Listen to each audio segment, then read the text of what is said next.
Hey everyone, and welcome back to day 11 now of my 30-day clean eating challenge for hormonal health. So as I said in the start of this video, this is purely me experimenting with my own body just to prove that certain things that you can control within your body by eating whole foods. That works for me. It might not work for you. The whole point is the experimentation side of things. Now, with me, I like to eat the same sort of things every day. So it's not too much of a thing for me to do a 30-day reset challenge just to give my body that cleanse and that reset that I need for keeping my perimenopausal health sort of on the even keel. And I don't do this all the time. I just do these general little resets when I'm just feeling a bit rubbish, and that's how I had been feeling. So that's why I started doing this in the first place. So, and why I think, and just today I just want to go into why I think the experimentation is essential for women, particularly women over 40. A lot of us have tried over the years. I mean, a lot of us grew up without the internet, right? So when we were in our teenage years, thankfully, we didn't have all the pressure that the teenagers have on them these days because of all of the information they've got. And it's just a little bit too much. We were kind of like, we did sports at school and we just ate what we were given. There wasn't so much choice either, was there? So I just think that, you know, there wasn't as much choice for us. And then as we got older, there was so much information coming around that you kind of didn't know where to go. But it's quite a young age, sort of my late 20s, I'd say, because I consider that young.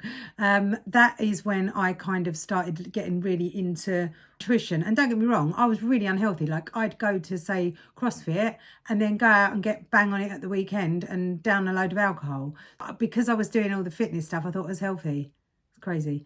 But, you know, that's an individual choice as well, because I looked all right, but I wasn't technically healthy in my body. So I wasn't healthy in my emotional health as well.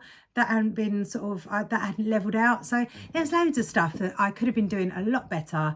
And also, it's not a one size fits all. So you can't just simply say, oh, go and fast for 4 days and you'll be cured of whatever illness or whatever ailment you have. Because for some people, they just can't actually get into the mindset of fasting. It's just not for them. It doesn't align with their way of living, so that lifestyle, which is another factor to take into consideration, particularly for us, those of us that have got very busy lifestyles and perhaps children still living at home. It's the practicalities around that kind of thing as well. So, and also allergies, you might be allergic to certain foods. So there's no point in you going on Whole Foods and somebody saying, oh, I eat loads of peanuts. If you've got a peanut allergy, it's simply not going to be able to be done. So there's so many things that need to be taken into consideration, which is why I'm an advocate for experimenting on yourself and listening to your body and really working out the kind of routines that you like to do as well. So, and my journey has been about finding sort of the balance there. And it's been up and down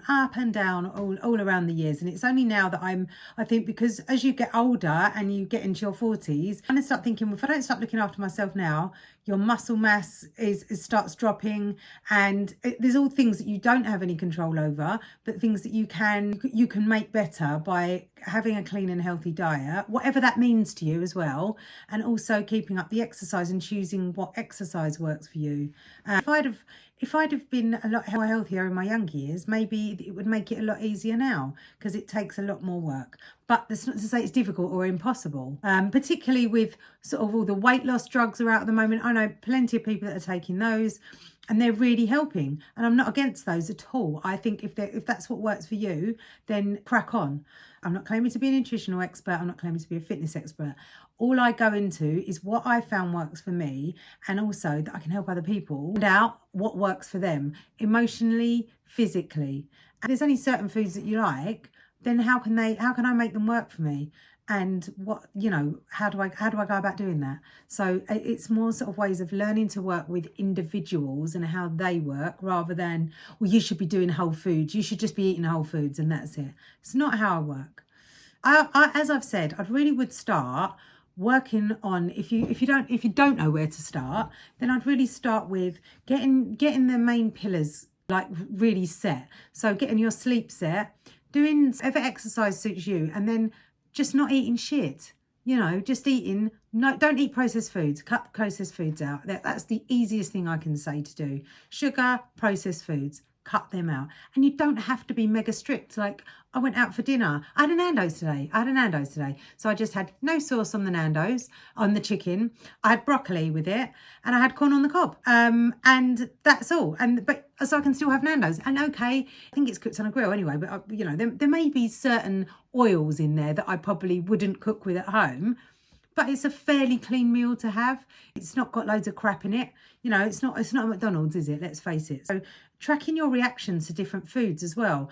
I'm a massive advocate. If something upsets your stomach, don't bloody eat it. Do you know what I mean? If it's, you know, I don't eat Indian food anymore because there's something in I think it's the creaminess, or maybe it's the dairy, of yogurt they put in chicken tikka masala, say, because that used to be my favourite dish. So now I just have tikka masala as a main course, and that works. That doesn't give me an upset stomach, so we're all good. I can still go out for an Indian and not, you know, be like, oh, I can't go out for dinner, because you can.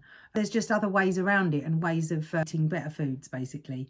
Feedback that you get as well, adjusting your routine to suit you, not to suit what you know, some fitness influencer tells you it should be doing. I don't believe in one thing working for one person. It's just not true. And that's through years of me trying things. And also, even when you do try something, say I tried something 5 years ago, it doesn't work now. So, you know, it's trying different things as you go along. A massive advocate.